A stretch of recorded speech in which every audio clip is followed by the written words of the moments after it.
कहते आए ये आंदोलन पिछले आंदोलन की तरह खत्म नहीं किया जाएगा, बंद नहीं किया जाएगा। ये आंदोलन कोई संशोधन लेकर नहीं आएगा। इस आंदोलन का उद्देश्य बीटी एक्ट रद्द कराना है। जब तक बीटी एक्ट 1949 रद्द नहीं होगा तब तक ये आंदोलन हर परिस्थितियों में, हर समस्याओं में चलता रहेगा। बुद्ध पूर्णिमा तक की हमें मोहलत मिले, क्योंकि पूरा बौद्ध समाज हमारा बोध गया पहुंच रहा है। बीटी एक्ट रद्द होना चाहिए, यही तो डिमांड है। जब आंदोलन शुरू हुआ तो समाज ने विश्वास पाने के लिए ये कहा कि जिस प्रकार पिछला आंदोलन कहते आए ये आंदोलन पिछले आंदोलन की तरह खत्म नहीं किया जाएगा, बंद नहीं किया जाएगा। ये आंदोलन कोई संशोधन लेकर नहीं आएगा। इस आंदोलन का उद्देश्य बीटी एक्ट रद्द कराना है।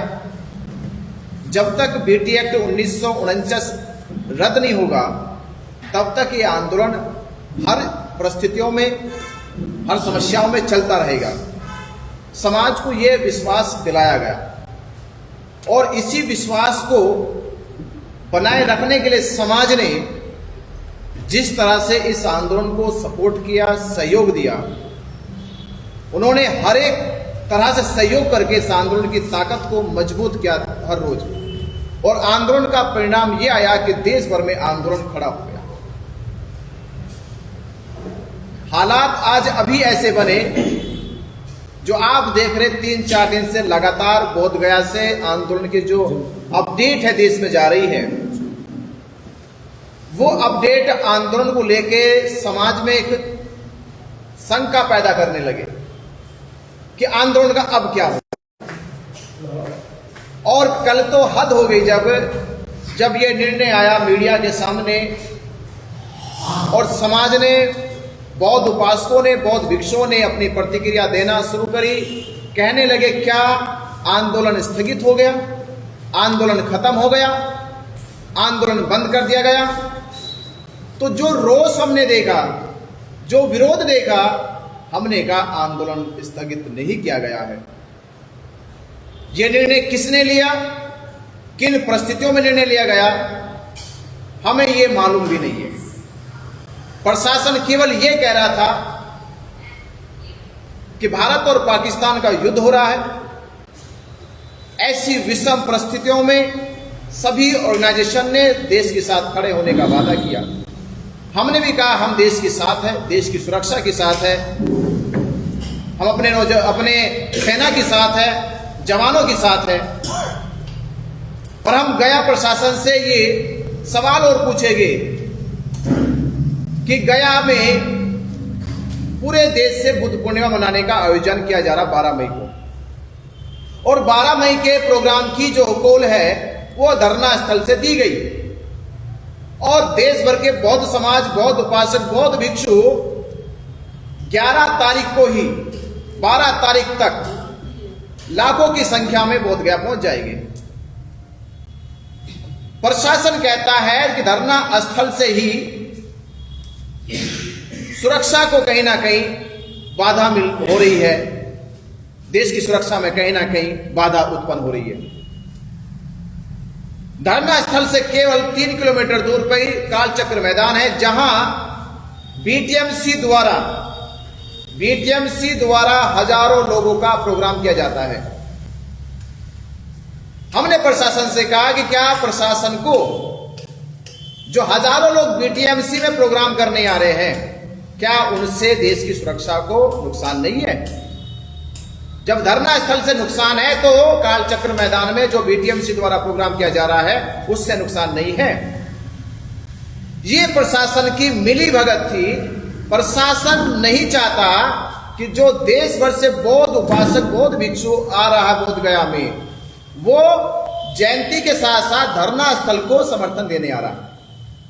वो जयंती मनाने के साथ साथ जो हमने कॉल दी थी कि इस बार बुद्ध पूर्णिमा मनानी है बोध गया में, तो बोध गया में बुद्ध जयंती मनानी है, बुद्ध पूर्णिमा मनानी है, उसी के साथ साथ धरना स्थल को मजबूत करना, एक ताकत मिलनी है। और ये बड़ा निर्णय होने वाला था धरना स्थल से कि पूरे देश में एक बड़ा माहौल, एक बड़ी नेतृत्व के साथ ये आंदोलन खड़ा होता दिखाई दे रहा था। प्रशासन को लगा ये लाखों लोग धरना स्थल पे, हमारा वो वादा पूरा होने वाला था कि हमने प्रशासन से कहा था कि तुम्हारे रजिस्टर में हजारों लोगों की संख्या काउंट जो अभी तक हुई है वो लाखों काउंट होने वाली है। इस धरने में देश का पूरा बौद्ध समाज, बौद्ध भिक्षु और सभी बौद्ध संगठन जुड़े हुए हैं, उनका सभी का सहयोग हर तरह से धरने को मिला। तो हमें 2-3 दिन पहले ये कॉल देना चाहिए था कि प्रशासन हमारे ऊपर ऐसा दबाव बना रहा है, हमें इस परिस्थितियों में क्या करना चाहिए। ये बौद्ध समाज, बौद्ध भिक्षु और बौद्ध संगठन निर्णय ले, हमें टाइम मांगना चाहिए था। और आज हम वो प्रशासन से कह रहे हैं हमें बुद्ध पूर्णिमा तक का टाइम मिलना चाहिए। पहले बुद्ध पूर्णिमा तक की हमें मोहलत मिले, क्योंकि पूरा बौद्ध समाज हमारा बौद्ध गया पहुंच रहा है, उनके साथ विचार विमर्श होगा। विचार विमर्श होने के बाद जो नतीजा निकलेगा, हम प्रशासन और देश के साथ हैं। हम भी चाहते हैं कि हमारे देश की लड़ाई अलग है, हमारे देश की जो लड़ाई है वो बॉर्डर की लड़ाई से बड़ी लड़ाई नहीं है, हम बॉर्डर की लड़ाई पे देश के साथ हैं। प्रशासन से हम यही गुजारिश करेंगे कि हमारी बात को भी सुना जाए, हमारी फीलिंग को भी समझा जाए, हमारी भावनाओं को समझा जाए कि ये आंदोलन हमारी विश्वास का, हमारी आस्था का आंदोलन है। अगर हम इस आंदोलन को खत्म कर देंगे तो हमारे विश्वास का क्या होगा, हमारी आस्था का क्या होगा, और वो जो हजारों लाखों लोग इस आंदोलन में सहयोग कर रहे थे उनकी भावनाओं का क्या होगा। तो प्रशासन से यही कहेंगे, पहला सवाल ये कि इस आंदोलन को स्थगित करने से पहले इसका एक विकल्प निकाला जाता कि आंदोलन को कम करके स्थायी तौर पे कम संख्या में कैसा चलाया जाए। और दूसरा, सरकार से हमारा ये कहना है कि 12 तारीख को लाखों लोग बोध गया पहुंच रहे हैं, हम उनकी व्यवस्था कैसे करें। धरना स्थल पे आप हमें प्रोग्राम करने नहीं दे रहे, फोर्स वहां आप लगा रहे हो, तो ये हजारों लाखों लोग आएंगे, उनके खाने की, उनके रुकने की व्यवस्था कैसी होगी, ये भी सुनिश्चित करे गया प्रशासन। और तीसरा विचार हमारा ये है कि जो रातों रात किया गया, ये देश से पूछा नहीं गया, देश के लोगों से नहीं पूछा गया। और हम बोध गया में थे, बनते कौनशील राहुल बोध गया में थे, विलास खराज जी भी इस आंदोलन की लगातार देश भर में घूम घूम के लोगों को प्रेरित कर रहे थे, इनसे नहीं पूछा गया। और तमाम लोगों से हमारी बात दिल्ली के लोगों से हुई, महाराष्ट्र के कुछ लोगों से बात हुई, मध्य प्रदेश के लोगों से बात हुई, छत्तीसगढ़ के लोगों से बात हुई। आप सबको भी जो सुनाई दे रहा होगा, उन सबको भी पता होगा क्या स्थगित करने में आप लोगों से पूछा गया। तो जवाब आएगा नहीं पूछा गया। तो ये रातों रात आंदोलन उठाने का और स्थगित करने का फैसला क्यों लिया गया। तो हम इस फैसले के पक्ष में नहीं है। ये बात होती, सामूहिक होती सरकार के साथ बैठ के, तो शायद हम भी और आप भी इस पर सहमति बनाते। तो मीडिया बंधुओं से हम ये कहेंगे, ये आंदोलन अभी खत्म नहीं हो रहा, स्थगित नहीं हो रहा, जब तक हम ठोस बात सरकार के साथ ना कर ले। ये मनोबल का आह्वान होता है। समाज हमारा, जब हम संख्या काउंट करते हैं कि भारत में करोड़ों बुद्धिस्ट है, तो लाखों क्यों नहीं आ सकते। और लाखों का अगर डर प्रशासन को है, सरकार को है, तो फिर हमारी मान क्यों नहीं लेते। अगर उनको ये डर था कि लाखों लोग आ जाएंगे, लाखों लोग एक जगह इकट्ठा हो जाएंगे, तो हमारी मांग पूरी कर देते। हड़कम की बात नहीं, ये ताकत की बात थी। प्रशासन या देश के लोगों को पता चलता कि बौद्ध कमजोर नहीं है, अल्पसंख्यक नहीं है, वो बहुसंख्यक है, हजारों के साथ लाखों भी आ सकते हैं। हमने इस मनोबल के साथ, इस ताकत के साथ ये आह्वान किया। आप ये कह रहे हैं कि आंदोलन खत्म नहीं होगा, स्थगित नहीं होगा, लेकिन अगर प्रशासन कार्रवाई करता है, टेंट उखाड़ता है, तो आप लोगों का क्या एक्शन होगा, क्या प्लान है? देखिए, प्रशासन बिना ठोस बात के किए हमसे बगैर ये टेंट नहीं उखाड़ेगा। जब तक कोई बात ना हो जाए, प्रशासन से बात चल रही है, प्रशासन ने कहा भी हमें कि हम ठोस बात कर रहे हैं, जैसी बात हो जाती तभी इस पर कोई एक्शन लिया जाएगा। और हमने कहा बिना हमारी बातचीत के कोई आगे प्रशासन इसमें कार्रवाई ना करे भी। ये तो पूरा देश आ रहा, इस पर आपको ही जिम्मेदार ठहराया जाएगा। डीएम से मिलने वाले थे, क्या मिलने वाले हैं? हाँ, उसकी तैयारी। अब यहाँ से कॉन्फ्रेंस के बाद हम प्रशासन से मिलने जाएंगे। रात SHO आधार कार्ड मांगा था आप सभी लोगों के, मतलब उसको इतना भी नहीं पता कि धर्म गुरु खड़े हैं। पिछले 2-3 महीने से लगातार आंदोलन का साथी हैं वो लोग। उसके बावजूद मुझे लगता है कि SHO का रवैया कुछ कह रहा है, इशारा कर रहा है कुछ। अगला कदम क्या रहेगा? अगला कदम तो हम पहले देखने दो, हम प्रशासन के पास जा रहे हैं, बात करेंगे। हम उन्हें कहेंगे कि बुद्ध पूर्णिमा तक कम से कम हमें सोचने समझने का अवसर दो। जो लाखों लोग आ रहे हैं, अभी आपने बंटी बिना जी, ये आपने आह्वान क्यों किया? कोई भी आह्वान आंदोलन कोई व्यक्ति कर सकता है। अब मैंने भी कहा सभी भिक्षुओं को आना चाहिए, क्या इसके लिए कोई परमिशन लेनी पड़ेगी?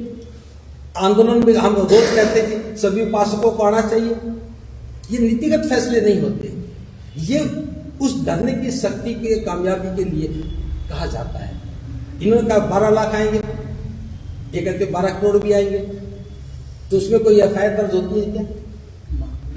राजनेता कार्यक्रम करते हैं तो लाखों लोग आएंगे और आते सैकड़ों।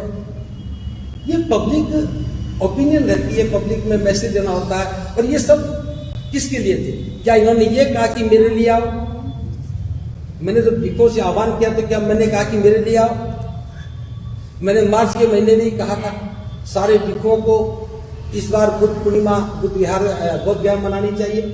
तो ये सारे आह्वान धरने को ताकत देने के लिए थे, किसी व्यक्ति के लिए नहीं थे। मेरे महंत जी, आपका प्रेस वाले को 11 घंटा थाना में बंद करके रखा गया। उस पे अंतानी जी आपसे पूछते हैं तो फिर रात में प्रेस के साथ में यहाँ के थाना अध्यक्ष बदतमीजी करते हैं और उनका पेपर आते हैं, इसलिए कि वो परिचित भी हैं। इसका क्या लग रहा है आपका पत्रकार? जैसा लामा जी संग ने पूछा था, उन्होंने बताया कि हमने प्रयास किया है और हमने उस सिचुएशन को हैंडल किया है। क्योंकि ये इंटरनेशनल प्लेस है और ये इशू केवल बिहार का इशू नहीं है, ये भी अंतर्राष्ट्रीय इशू है और कई वर्षों से ये पेंडिंग है और इसका समाधान होना जरूरी है। और इसलिए जो भी एफर्ट्स करने पड़ेंगे इस आंदोलन को सफल करके हम लोग उठेंगे। ये जो बातें अब उचित नहीं है इस समय बोलना, हम लोग उनसे डिस्कशन करके बाहर गए थे कि कितने दिन तक हम यहाँ बैठे रहेंगे। ये आंदोलन देशव्यापी आंदोलन बन गया है क्योंकि केवल सोशल मीडिया पर नहीं होना चाहिए। अगर इसका रिजल्ट लाना है तो अलग अलग राज्यों में सभाएं करनी होगी। हम लोगों ने 5 और 6 तारीख को मुंबई और नागपुर में जनसभा का आयोजन किया, उनका नाम भी डाला। बाद में उनका वीडियो आया कि 5 तारीख को इधर ही कार्यक्रम आयोजित किया है, कॉल किया आ जाओ। हमने उनसे बात किया, क्यों ऐसा किया? नहीं, मुझे प्रेशर डाला जा रहा है। हमने उस पर कोई आपत्ति नहीं जताई। फिर बाद में बनते प्रज्ञाशील के द्वारा व्हाट्सएप पर मेरे और विनयाचार्य जी के खिलाफ मैसेज फैलाए गए और हमने देखे। और हमारे एक लंदन के साथी थे गिरती जी, मैंने उनको कहा हमारे मुंह में भी जबान है, हम बोल सकते हैं, मगर बड़ा कॉज को ध्यान में रखकर हम अभी बोल नहीं रहे। तो उन्होंने कहा मैं समझा देता हूं। तो पीठ पीछे बोलना ये मित्रता नहीं होती है। शत्रुता भी करना है तो खुले तौर पर करो। तो अभी ये उचित समय नहीं है, मगर ये बात तो एकदम सही है कि ये एक व्यक्ति का आंदोलन नहीं है, एक व्यक्ति का मकसद नहीं है, ये पूरे समाज का इसमें इन्वॉल्वमेंट है, विभिन्न ऑर्गेनाइजेशन इसके अंदर इन्वॉल्वमेंट है। तो सबको विश्वास में लेकर फैसले लेना चाहिए। अपने व्यक्तिगत ईगो के लिए तो ये मंच नहीं है। और बौद्ध धर्म का काम अगर करना है तो घृणा और अहंकार को छोड़कर ही तो करना पड़ेगा। सर, आपके ऊपर में भी एलिगेशन लगाया जा रहा है कि जो धर्मदान महाराष्ट्र ने आपने जमा किया है वो यहाँ तक नहीं पहुँचा है। मेरे पास कोई मैंने कोई धम्मादान नहीं लिया है और मैंने ऐसा कोई कॉल भी नहीं किया है कि इस अकाउंट पर भेजा जाए। हम लोग जो 12 मई को जो कार्यक्रम कर रहे हैं, इस कार्यक्रम को एफर्ट्स कर रहे हैं बहुत ज्यादा अलग अलग राज्यों में जाकर। देखो, सार्वजनिक जीवन में आरोप लगाना, प्रत्यारोप करना ये स्वाभाविक बात है। बड़ा मकसद जिनके दिमाग में है वो अपनी कृति से उसको जवाब देंगे। क्या हम लोगों ने मैदान छोड़ा है? क्या हम लोग उनसे गुपचुप तरीके से मिल रहे हैं? बड़ी गजब की बात है। बेटी एक्ट रद्द होना चाहिए, यही तो डिमांड है। दस्तक की आपसे गुजारिश है कि अगर इसको बचाना चाहते हैं तो नेशनल दस्तक को सब्सक्राइब करने के लिए रेड कलर के सब्सक्राइब बटन को दबाएं, फिर बेल आइकन की घंटी दबाएं। नेशनल दस्तक को बचाने के लिए बहुत जरूरी है कि हर खबर को शेयर करें, लाइक करें, कमेंट जरूर करें।